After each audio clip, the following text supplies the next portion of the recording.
Morning. ಇವತ್ತು mini ವ್ಲಾಗ್ಗೆ ಎಲ್ಲರಿಗೂ ಸ್ವಾಗತ. ನಾನು ಬಸ್ ಹತ್ಕೊಂಡ್ಬಿಟ್ಟು ಬೆಳಗ್ಗೆನೆ ಕಾಲೇಜಿಗೆ ಬಂದೆ.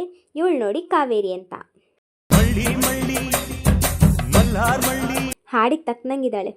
ಅದಾದಮೇಲೆ ಕಾಲೇಜ್ ಬಸ್ಗೋಸ್ಕರ ವೆಯ್ಟ್ ಮಾಡ್ತಾ ಇದ್ವಿ. ಕ್ಲಿನಿಕಲ್ ಪೋಸ್ಟಿಂಗ್ ಹೋಗಬೇಕಿತ್ತು. ಆಮೇಲೆ ಬಸ್ ಬಂತು, ಹತ್ತು ಕೂತ್ಕೊಂಡು ಹೋಗ್ತಾ ಇದ್ದೀವಿ. ಚಿಕ್ಕಮಗಳೂರವರು ಯಾರೆಲ್ಲ ಈ ವಿಡಿಯೋ ನೋಡ್ತಾ ಇದ್ದೀರೋ ಈ ದೇವಸ್ಥಾನ ಯಾವುದು ಅಂತ ನೀವು ಕಮೆಂಟ್ ಮಾಡಿ.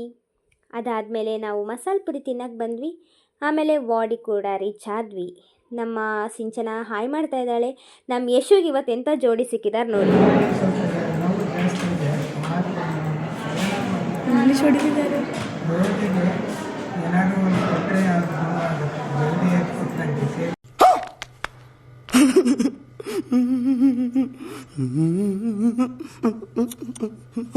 ನಾನು ವಿಡಿಯೋ ಮಾಡ್ತಿದ್ದೀನಿ ಅಂತ ಕೌಸಲ್ಯ ನನ್ನ ಮುಖ ನೋಡಿ ಹಿಂಗೆ ಮಾಡ್ತಾ ಇದ್ದಾಳೆ ನೋಡಿ.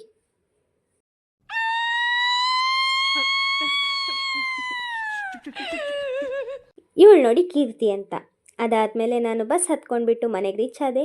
ನಮ್ಮಪ್ಪ ಕುಲ್ ಮೇಲೆ ಕೆಲಸ ಮಾಡ್ತಾಯಿದ್ರು, ಅವ್ರ ಹತ್ರ ಹೋದೆ. ಅದಾದಮೇಲೆ ಅಪ್ಪ ಮನೆ ಕರ್ಕೊಂಡು ಬಂದುಬಿಟ್ರು. ಅಷ್ಟೊತ್ತಿಗೆ ಪೂಕಿ ಕೂಡ ಬಂದಿದ್ದ. ಅವನ ಕೈಗೆ ಹಾಕಿದ್ದು ಕ್ಯಾನುಲನ್ನು ತೋರಿಸ್ತಾ ಇದ್ದಾನೆ. ಅವನಿಗೆ ಇಂಜೆಕ್ಷನ್ ಕೊಡ್ತಾ ಪಾಪ ತುಂಬ ಅತ್ತ. ನಮ್ಮ ಅಣ್ಣನ ಬರ್ಡೇ ಇತ್ತು, ಸೊ ನಾನು ಕೊಟ್ಟಿದ್ದು ಶರ್ಟನ್ನು ಹಾಕ್ಕೊಂಡಿದ್ದಾನೆ. ಈ ಮಿನಿ ವ್ಲಾಗ್ ಇಲ್ಲಿಗೆ ಮುಕ್ತಾಯವಾಗ್ತದೆ. ಬಾಯ್ ಬಾಯ್. ಅಷ್ಟೇ.